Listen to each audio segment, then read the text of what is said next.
I don't think they're ready for this. This is different. A LA Ram podcast, not based in California, but based in Florida? Come on now. You know I had to do it. Ram Nation, stand up. It's Ramily Talk from the Playmakers Bar podcast, hosted by Darnell the Playmakers Salads. Let's talk Rams football.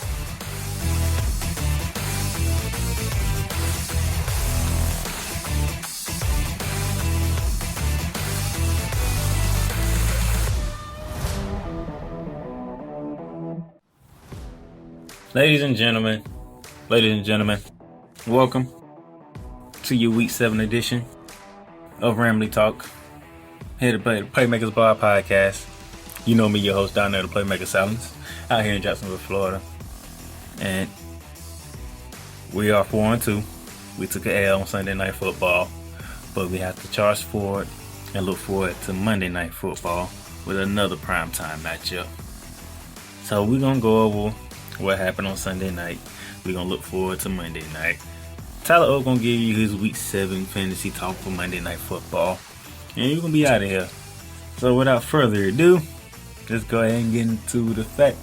The reason why the Los Angeles Rams are 4-2 instead of 5-1. They got beat by the San Francisco 49ers. Our first divisional game, and we took an L. We took it.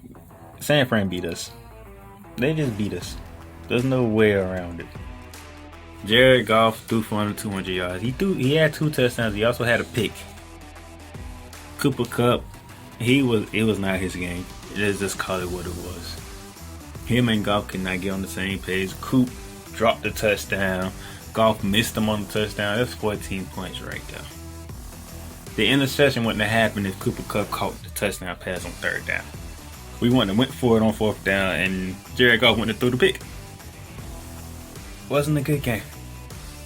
Defense let Garoppolo and the 49ers do what they wanted to do. In the passing game, not the running. They weren't really running the ball that well on us, really. I think they was averaging like 4 yards per carry. But Derrick Henderson, for us, he was averaging 6.3 yards a carry. He had 14 carries for 88 yards. Surprising they ain't giving the ball enough. But as I predicted that San Fran was going to come out, this is a divisional game. It's on Sunday Night Football, and they come off getting their ass whooped by Miami. So you kind of figured they was going to come back, they was going to be ready to play, and they was ready to play. Garoppolo had over 260 yards passing, 30 touchdowns. George Kittle is just killing us in the middle. He's wide open in the middle of the field. He got a long touchdown catch, just wide open. Wasn't nobody near the man. So he had 7 catches for 100 yards and a touchdown. Deebo Samuel was killing us on these short passes and reverses and whatnot. What we supposed to be doing to other teams, they did it to us. He almost went for 100 yards. He had a touchdown. Garoppolo threw 3 touchdowns. No turnovers, no picks. I don't even think he got touched. I mean, Aaron Donald couldn't get to him. Then Salone missed the extra point off the first touchdown. All around, it was a bad performance for the Rams. But nevertheless, we are 4-2. Still have a good record. Tied for 2nd place with the Arizona Cardinals, who, by the way, beat the holy hell of the Andy Dalton Cowboys on Monday Night Football, by the way. They got a date with the Seattle Seahawks this week. I'm going to look forward to that game. But yeah, Sean McVay, you got some things to work out because it's Monday Night Football, man. It is Monday Night Football. We got the 5-1 Chicago Bears, led by Nick Foles, coming into SoFi Stadium. It is Nick Foles' team. By the way, Nick Foles is a Super Bowl champ because of us. If it weren't for us taking out Carson Wentz, the Eagles don't make a run to the Super Bowl and win the Super Bowl with Nick Foles. By the way, we played them the following year with Nick Foles, and they still beat us. So not only we playing a Bears team that we struggle with, we playing a quarterback we can't beat. Last year we did beat the Bears, 17-7. That was last year. I thought they was beating our behinds pretty good for the other ones. This game though, look, it's gonna be hard for us because this is Chicago. Chicago is known for their defense. Their offense might not be top notch, but their defense is always up in the top half. And I think they ranked 14th. Matter of fact, on our side, our offense is ranked in the top 10, but I think top 5. Defense ranked in the top 10. Our rushing attack is ranked in the top 10. Our passing attack is ranked in the top 10. So we gotta win this game. Our four wins came against Dallas, Philly, Washington, New York Giants. Those are our 4 wins. Our 2 losses, Buffalo, San Francisco. We swept the NFC East. We 0-1 with the AFC East, and we 0-1 in the division. We have to win this game. Not only we have to win this game, we need to win this game because the following week is the Tua show down in Miami. Tua's first NFL start next week, week 8, is against us in Miami. I said this last week. For people to take us very seriously, we had to win the 49er game. We lost that game. We got another primetime game. We got the 5-1 Chicago Bears. This is another opportunity to make people understand we are here and we ain't going nowhere. If you look at the division, Seattle 5-0, Arizona 4-2, LA Rams 4-2, San Francisco 3-3. There's little room for error. We need to get to our bye week 6-2. We need to get to the bye week 6-2 because after the bye week, it's 5 divisional games. 2 with the Seahawks, 2 with the Cardinals, 1 more with the 49ers. Then don't forget, we got the Pats on there, we got the Bucks on there. Matter of fact, the Pats is on the Thursday night, the Bucks is on the Monday night. And for safekeeping, we get the Jets to round out the second half of the season. Seahawks twice, Arizona twice, 1 more meeting with San Fran. The Pats on a Thursday night, the Bucks on a Monday night, and the Jets is sandwiched there somewhere. That's the second half of our schedule. Only one winnable game is the Jets. Other than that, Seattle twice, Arizona twice, 1 more with the 49ers, Cam Newton and the Pats on Thursday night, Tom Brady and the Bucks on a Monday night. We don't have room for error. We need to beat Nick Foles and the Chicago Bears on Monday night. Head to Miami next week. Give Tua Tagovailoa the welcome to the NFL he deserves. Get to the bye week 6-2. Get to the bye week 6-2. And we can feel good about ourselves because the second half it's gonna be a ridiculous schedule for us. We can't play around. Sean McVay, change it up. You gotta be more aggressive.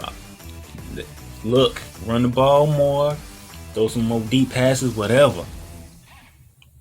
Brandon Staley, I need my defense to be more aggressive here. I need an aggressive defense. Don't sit back here and let Nick Foles pick us apart with Allen Robinson, Tyler Gabriel, Anthony Miller, Jimmy Graham. Don't let them sit back there and pick us apart. They don't run the ball well. So that means Aaron Donald, Leonard Floyd, Sam Epicam, Sebastian Day. I need y'all to get to Nick Foles.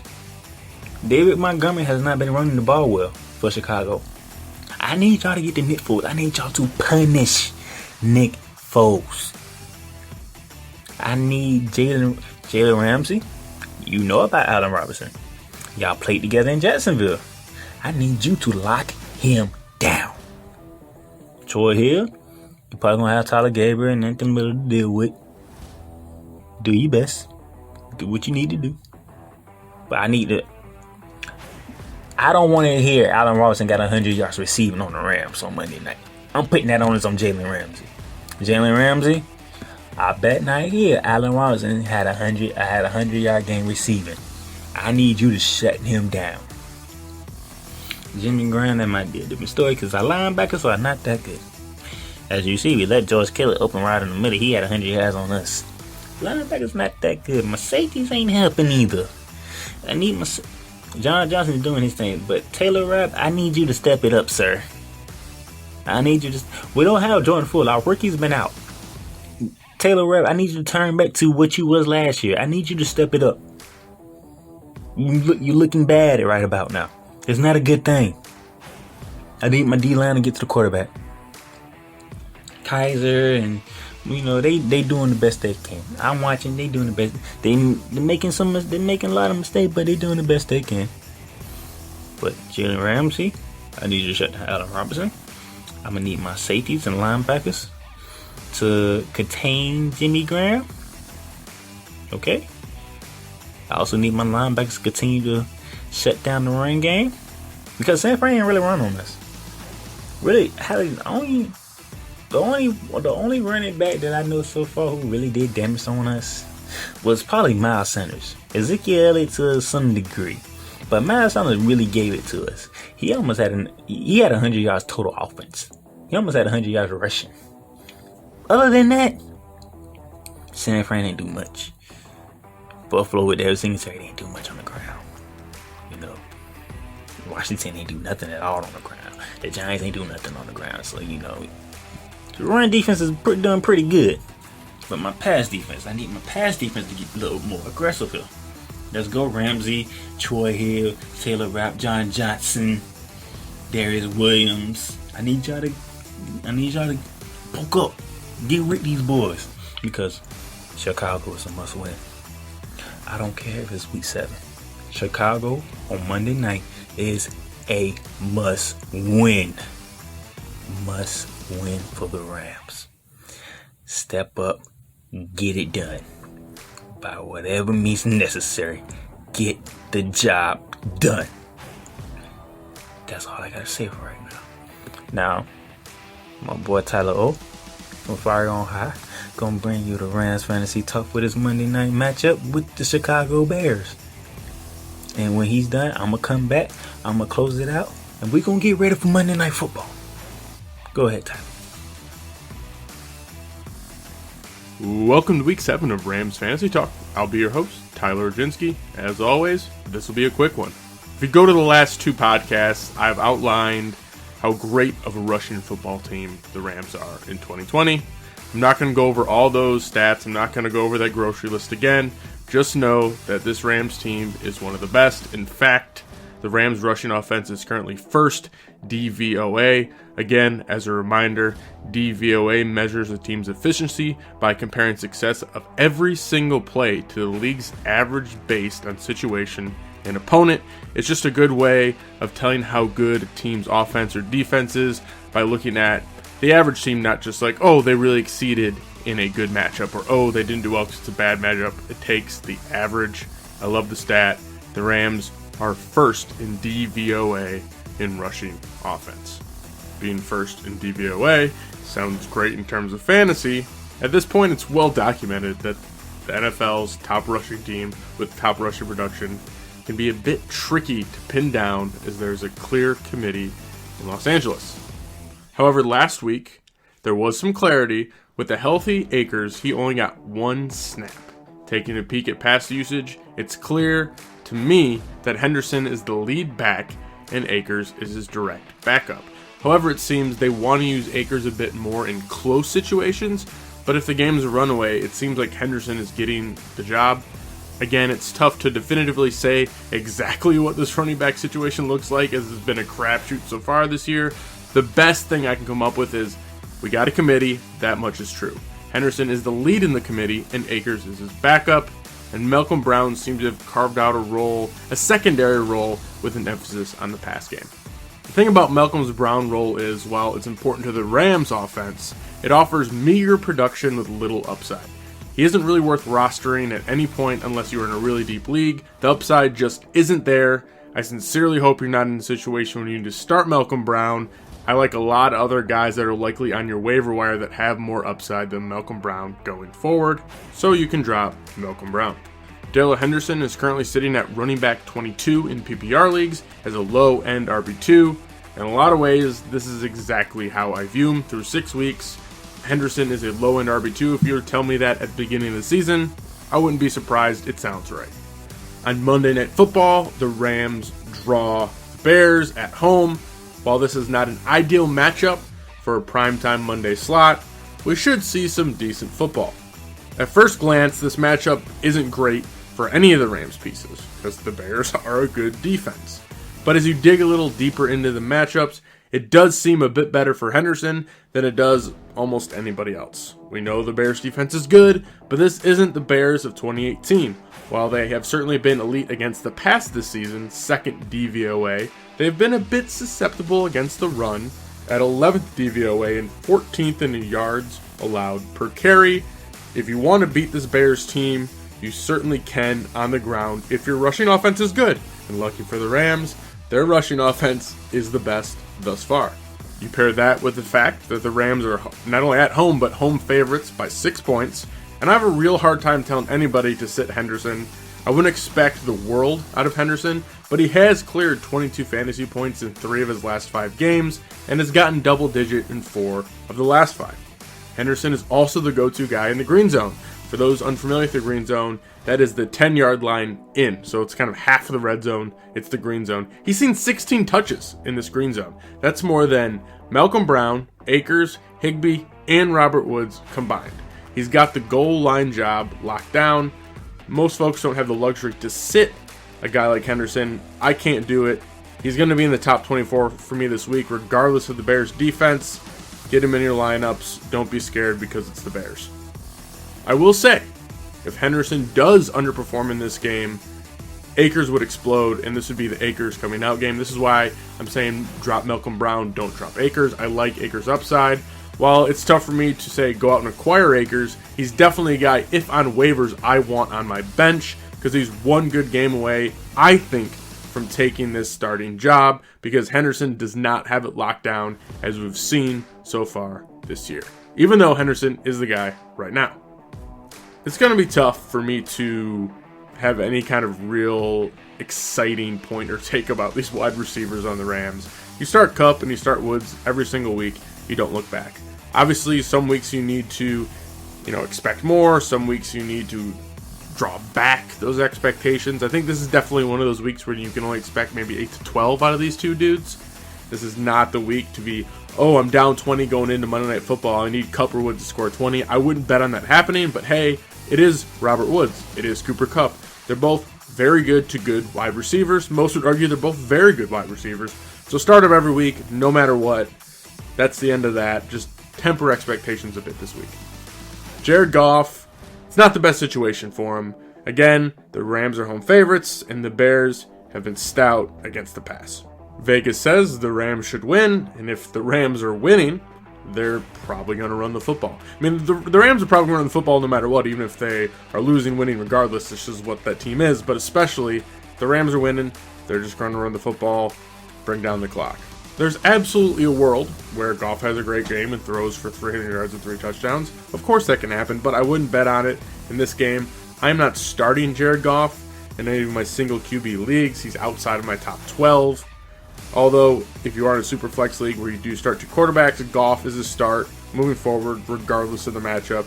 He's proven he can get it done in tough matchups, but I'm not betting that he does this week. So if you have Goff in, I might look to stream some other quarterbacks this week.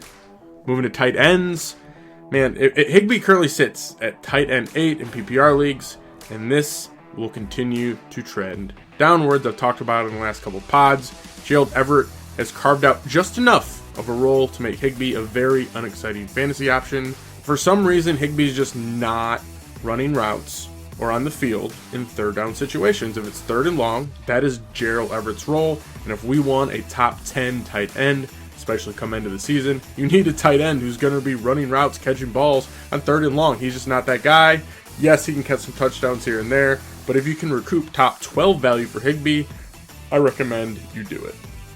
To recap, start Henderson, roster and bench Akers, pick him up if he's on waivers, drop Malcolm Brown, you start Kupp, you start Woods, you're benching Goff unless you're in a Superflex league, and trade away Higbee, and no, you cannot confidently start Higbee or Everett at this point. That's it for week 7 of Rams Fantasy Talk. Follow me on Twitter at FFTylerO, and don't forget, tell somebody you love them. Later.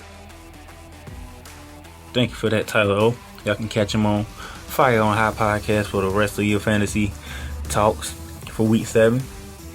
You can follow him on all podcast platforms: Apple, Google, Spotify, Stitcher, all of them. So follow Fire on High. Listen for your fantasy talk with Tyler O. Thank you for that. Now, I already said we lost to San Fran. Put that behind us. Gotta focus on Chicago and then Miami before we get to the bye week. Must win Monday night. It's a must win. Head to Miami. Take care of Tunga Vailoa. Give him the work in the NFL he deserves. Let's get to our bye week 6-2. And we can talk second half of the NFL season after week 8. Until then, this is Don the Playmaker Silence out here in Jacksonville, Florida. I'm signing off. I'm getting up out of here. I'll talk to y'all after the Chicago game on Monday Night Football.